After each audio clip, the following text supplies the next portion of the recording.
Hello everyone and welcome to another episode with Coach B from MasterChess.com. In this video, I want to go over how to study chess to improve your rating the fastest using my Beginner to Master course online. If you are new to chess, let's click on the course. Obviously, you're going to want to start from the beginning, learning how the pieces move and practicing. But what happens if you are, let's say, rated 1700? Where should you start or what should you work on? My advice to you is to scroll down through the course and look at the section right before your rating. For example, if you're 1700, you probably want to look into the 1200 to 1600 rating. And then you want to look through all the topics that are there and see if you're familiar with it. Even if you're familiar with it, what I would advise you to do is to click on that section and then just do the puzzles from the intermediate section. For example, I would start with the pawn endgames. I'll go to opposition. Then you could look through the titles of the videos, and if you're familiar with that content already, obviously you don't need to watch the videos, but you could go right here at the end, ready to practice against the computer. And I encourage you to just do the intermediate section, 1200 to 1600, and just go through the puzzles and make sure that you achieve the required result. And when you're done with the intermediate section, I would advise you to go to the next topic. So just go back and then start with the fox and the chicken. My advice to you is not to practice the advanced section yet. Just to do the intermediate section for all the lessons in the entire course. And only at the end, if you've finished the entire course, to practice the advanced puzzles. The reason for that is that each of these advanced puzzles will require a lot of time and calculation. That time can be used to learning something new. And from my experience, I've noticed that players that had the basic knowledge were able to apply it even to advanced positions. So coming back, if you finished all the intermediate puzzles, I would advise you to just close that section and move on to the next section. So go back, you've done the opposition, go to the fox and the chicken, and go through all of these, just the intermediate tabs. If you come a lesson, let's say like rook versus pawn on the 7th rank, where you're having trouble, obviously watch the videos and then go on and practice those positions. So after you finished all of that, then you can go back and you can move on to the next section, which will be the 16 to 1800. Again, look to see if you're familiar with the topics and only practice the intermediate tabs for the entire course all the way down.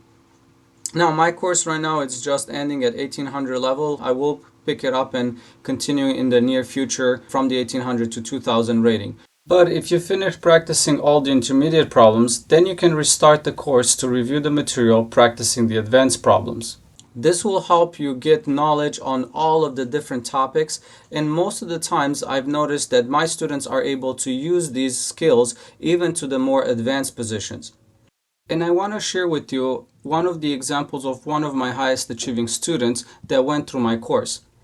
So if you go to ihsa.org, which is the Illinois High School Association, if you look at sports and activities, chess, state series, and then we're going to go to past results. In the year 2019-2020, I had one of my best achieving students. I'm going to do a quick search. His name was Alex Aluzis. You could see that he ended up with 6 points on board 1. He went undefeated with 5 wins and 2 draws. And Illinois is the highest achieving state in chess. If you look at the top, in second place, we have Whitney Young. And if you look at the Nationals history, Whitney Young won multiple times the Nationals in the US. So going undefeated on board 1, playing against the top schools in our nation is definitely a big achievement. And I actually want to show you something even more. If you go to the US Chess Federation, and then you're going to look up Alex's rating, you will see that he was not a high-rated player. If you type in his name, Aluzis Alex, search for Illinois, submit, you will see that he's currently rated only 1389. Now at the states tournament, we played with some of the top schools in the state, so he was able to draw and win with expert level players. So I encourage you to follow my course and my advice if you want to improve your rating the fastest. The high school where I coach chess does not have a lot of students with prior chess experience. In my career working for 15 years, I've only had probably 5 students that were rated and they played in a tournament before. My highest rated player was only 1100. Most of my students just start with the basics. They just probably know the pieces, how they move, and that's pretty much it. But they don't have prior experience. So my goal was to start a course that will accelerate, where they will be able to learn chess and improve their rating the fastest to be able to compete with some of the top schools in the state. Especially that many of those schools have even middle school programs where they have players rated 16, 1800 just joining the chess program. So it's very hard to compete against those schools. But following this course, many times we were able to put up a fight and win matches against those high rated schools. And I encourage you to do the same.